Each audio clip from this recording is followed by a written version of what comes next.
Anisan'ny tena manakana antsika tsy handray zavatra ny inona hoe ny fanahina.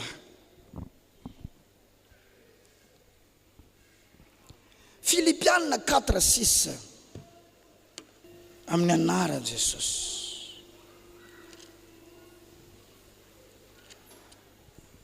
Aza manana inona na inona fa aoka ny fivavahana sy ny fifonana mba amin'ny fisaorana no entinareo manambara ny fangatahanareo amin'Andriamanitra amin'ny zavatra rehetra. Ovakiko amin'ny Baiboly teny frantsay fa tonga dia dikako teny gasy avy hatrany. Zany mamaky azy ao an-tsaina fa tonga dia dikako teny gasy. Filipianina 4:6. Aza manana inona na inona fa amin'ny zavatra rehetra ozy dia ampahafantaro an'Andriamanitra ny zavatra ilainareo. Ahoana ozy? Ampahafantaro an'Andriamanitra ny zavatra ilainareo amin'ny fivavahana sy ny fiangaviana. Avereny tsara.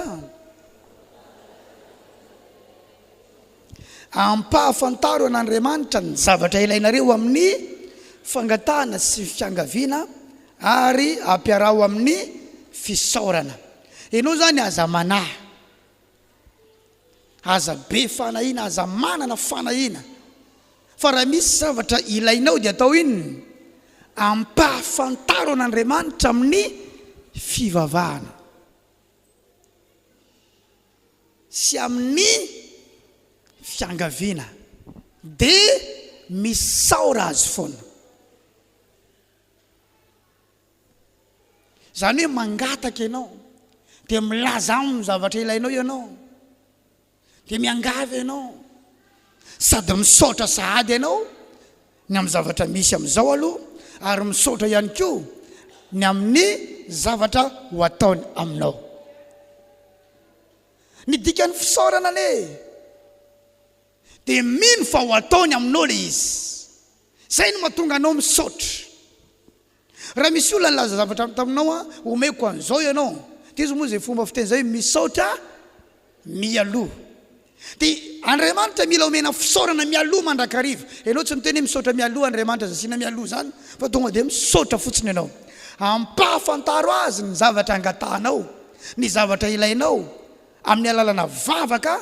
Ianao zany mila mivavaka foana sy ny fiangaviana. Ahoana ny zany fiangaviana zany? Joba zao dia niteny hoe engany ka omen'Andriamanitra izay angatahako ary ho azoko izay ilaiko. Zany mety hoe fiangaviana. Fiangaviana ampahafantaro azy ny zavatra ilainao. Prezanteo aminy ireto daholo ilaiko amin'ny alalan'ny vavaka sy amin'ny alalan'ny fiangaviana, dia misaora azy hoe misaotra anao ny amin'izao zava-misy zao, ary misaotra anao fa omena ho azy zany. Zany tokony ho fiainanao foana zany, ampahafantaro ny zavatra ilainao. Hoe inona no ilainao dia ampahafantaro azy. Hoy Jesosy tamin'ny Bartomeo, inona no tianao ataoko aminao? Dia nampahafantatra amin'izay izy, ny ampahiratanao ny masoko indray. Dia aza manahtsony rehefa nangataka ianao, fa minoa fa ho azonao zay angatahanao, dia misaora sahady fa ho azonao zany zavatra zany. Dia raha ho izy miankofa, zay no mahatonga antsika mila midera, mila miankoka, mila misaotra n'Andriamanitra, mila alaise tsara ianao rehefa tonga ato amin'ny fiderana sy amin'ny fiankofana, satria ianao efa nangata-javatra, ary rehefa nampahafantarinao azy zay nilainao dia miankofa sy midera. Ary toy izao ny fanompona ho azy. Fa ny fanahina dia manakana antsika tsy handray zavatra avy amin'Andriamanitra. Be fanahina loatra, be fanahina. Dia izy hoe aza manahy na inona na inona, aza manahy mihitsy ianao. Mpitoroteny manomboka eo amin'ny 11, mpitoroteny 11 azafady 4 aloha. Izay fatra-pihevitra ny rivotra tsy hamafy, ary izay manahy ny rahona tsy hijinjy. Ny fanahina dia mahatonga anao tsy afaka hijinjy. Ny fanahina izay fatra-pievitra ny rivotra tsy amafy. Resaksika tatoato momba ny altara.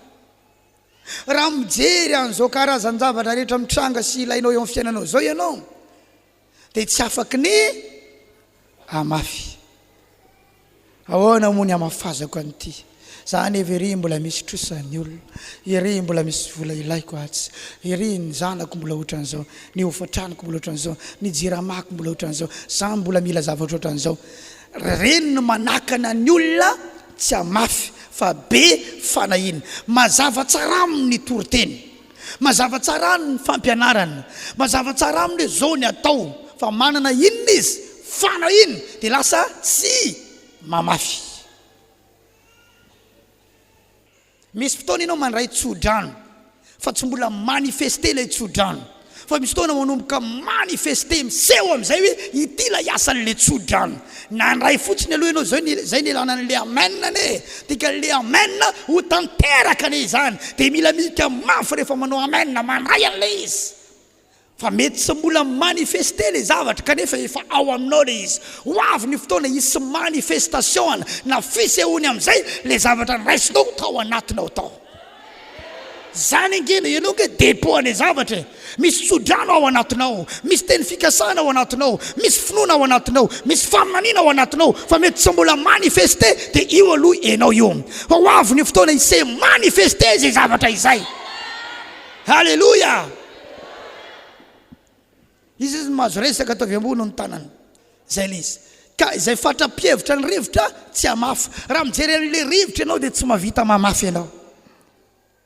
Ary ny olana na dia efa nahazo tsodrano azy ianao, na dia efa nanangana altara, mbola misy fanahina ihany ao anatinao ao, dia ahoana ary aty? Mbola feno fanahina ihany ao. Iny fanahina iny ane tazany fanamasina e. Iny fanahina iny tazany tontolo ara-panahy, dia zay tsy mampitranga zavatra eo amin'ny fiainantsika. Fa raha misy zavatra nomenanao na nataonao, aza manatsony ianao fa mino 100 isan-jato ny vokatra ny zavatra nataonao sy ninoanao. Zay le hoe tsisy fanahina, fa tsy hoe miandry ahoana ary ty dia ahoana ty ahoana ty, na tsy mbola hitanao maso aza le résultat le zavatra, ianao efa mino ary miala amin'ny fanahina rehetra. Miala amin'ny fanahina. Reko ny ositra ny asa tato anatiko teo, dia reko fa afaka iampita amin'ilay ankizilahy kely marary, mekara ty fa zao ianao osikranina. Misy dikany aho matoa mbola tsy mandeha amin'izy mianakireo satria mbola tsy malala ny ninona loatra momba ny fahasoavan'Andriamanitra izy, ary mila hazavaina aloha ny sainy. Amen. Fa raha ho avy eo zao mankeo tsisy ny ninona hitranga, satria miankina amin'ilay zavatra any an-tsain'ny olona io sy ny aty amiko aty. Tsy ny aty amiko any fa ny any amin'ny olona ihany koa. Le olona nysotranina tao anatin'ny Baiboly ngeka nisy zavatra koa tao aminy. Jereo tsara i Bartomeo, na ino izy ery tompo zanaka Davida mamindrafo amiko. Izy zany mandalo zany ozy i Bartomeo, inona ny navaliny olona? Jesosy avy any Nazareta ny mandalo iza? Fa tsy Jesosy avy any Nazareta ny natsoiny Bartomeo fa izy. Iza? Tsy Jesosy zanaka Davida, iza tsara? Ry tompo zanaka Davida, manana inona izy? Misy zavatra takany ao. Hoe zany Jesosy zany ilay tompo voalazan'ny Baiboly, ary zanaka Davida, misy ositra ao aminy. Ary io Bartomeo nipetraka teo Jeriko, eo vavahady teo Jeriko, ary fantany Bartomeo tsara tamin'ny alalan'ny tadidy vava fa nisy manda io Jeriko io taloha. Ny herin'i Jehovah Andriamanitra nandravana an'ilay manda, ary Jehovah Andriamanitra io nanositra ny Davida, ary Jesosy nipotra avy amin'ny Davida. Dia ho rava ihany koa ilay fanjabana eo aminy, satria ilay zanaka ilay nanositra ny Davida no mandalo eo. Misy fantakarana ao aminy ao. Amen. Dia niantso arak'izay zavatra takany amin'izay izy, hoe ry tompo zanaka Davida maminy rafo amiko.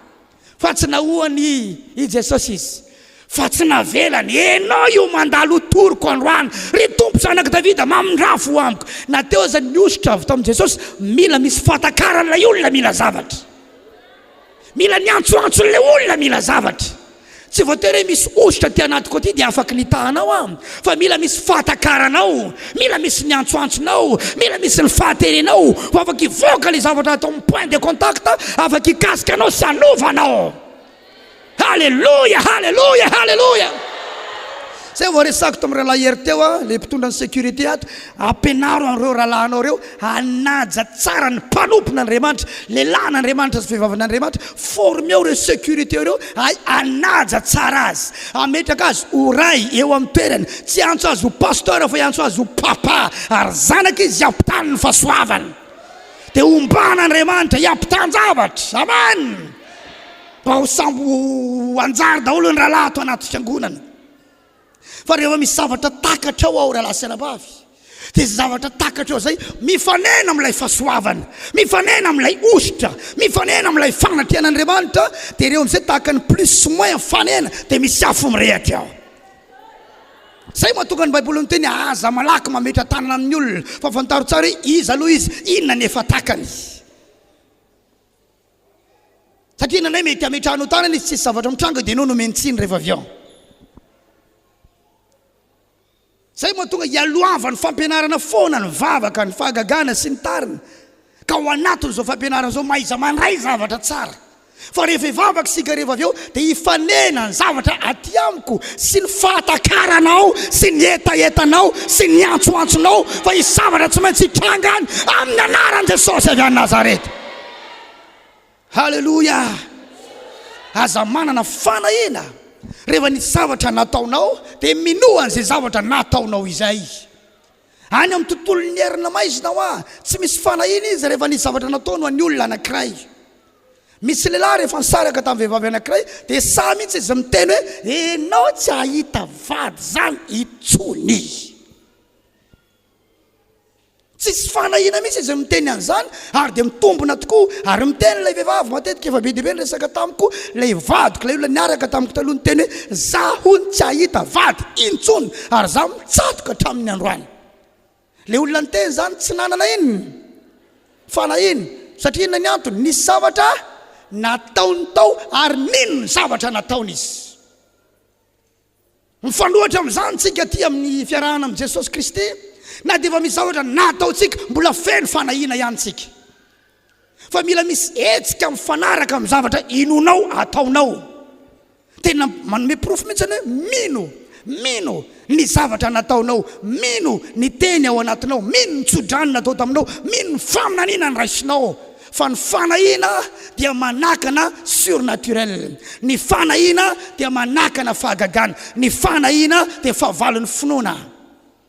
Rehefa manahy ianao ny finoanao tsy stable zany fa rehefa miala ny fanahina mipetraka tsara ny finoana ary ny finoana misintona zavatra. Misy mihaino ve eto androany izy mahazo resaka tavy ambony ny tanana tiany tanana zafady ianao mila miomana amin'ireo karazan-javatra ho ataon'Andriamanitra aminao ary ny fiainanao dia tena manambara mihitsy hoe miomana ianao eo hita eo amin'ny fiainanao mihitsy hoe tena miomana ianao misy zavatra homaninao ao. Tsika zao miomana ameno ny fanahy ny voninahitra manerana ny Madagasikara ary za miomana hitety any Madagasikara. Alleluia. Tsika miomana ao amina méga église amina olona maro be amanarivony maro eo amin'ny tanàna ny voninahitra miomana zay daholo ny antony organisation sy ny karazana strict ato anatin'ny fiangonana satria miomana isika. Misy fiainan'ny olona tsisy fiomanana raha vao zareo izy dia hita hoe mandeha ho azy ny fiainany tsisy zavatra homanina zany ary izy feno karazam-panahina any anatiny any feno karazam-panahina. Misy karazan'olona manantona anao rehefa mirava mangataka vavaka tamin'ny zavatra efa navotsitra dia reny mahatonga tsy te hivavaka indraindray satria na dia mbola hivavahana azy izy mbola misy fanahina foana ao anatiny tsy mitranga ilay izy dia ianao nohatriny hoe maivana. Sa tena mitsotra aminao raha lasa nabavy eto amin'ny toerana misy mpanompon'Andriamanitra nomen'Andriamanitra hery sy ositra ianao zao ny amenina anao tsy mifanaraka amin'ny zavatra mitranga koa. Halleluja. Fa ny olana indranay resaka fanahina zay ny olana resaka fanahina. Misy fanahina ianao tianao ihany ianao rehefa misy zavatra tokony atao amin'ny asan'Andriamanitra na ho amin'ny mpanompon'Andriamanitra fa misy inona manakana anao fanahina. Tianao ianao fa folo-karena misy inona fanahina. Tia andeha hivavaka ianao sabata mbola tendeha koa ianao alahady tiakatinao ny tsainanao dia tiamonjy an'le sabata ianao dia nijanona tamiko satria misy inony fanahina dia hoana zany androany tokony azo vola dia eona dia fanahina eo ny olona antsika indraindray be fanahina fa manaova hetsika mifanaraka amin'ny zavatra inonao por foi mihitsy hoe mino ny zavatra ny anatinao ianao mino ny zavatra nataonao ianao mino ny zavatra natao taminao ianao misy karazan'olona voavy nametraha tanana tonga dia miova ny sainy hoe nametraha ny pastera tanana misy fahasoavana Andriamanitra atao anaty koto dia manao zavatra izy mifanaraka amin'ny zavatra natao taminy ary mireusir izy ary na tsy mireusir azy izy tsy manaiky mihitsy hoe za tsy maintsy tavavoaka ty satria efa nahazo tsodrano a nahazo fametrahan tanana efa nisy fanatitra anateriko tsy maintsy miteny ny fanatrika iny tsy maintsy miteny ny altara natsangako iny miala ny fanahina ny anatiny any fanahina ny olana izay fatrapevitra ny rivotra tsy amafy raha zao karazana rivotra eo amin'ny fiainanao zao no heverinao saintsaininao ianao tsy havita mafy zany ianao tsy ny mpanan-karena ny mahavita mamafy ao anatin'ny fiangonana na amin'ny fanjakan'Andriamanitra fa ny mahafoy tsy ny mpanan-karena fa iza ny mahafoy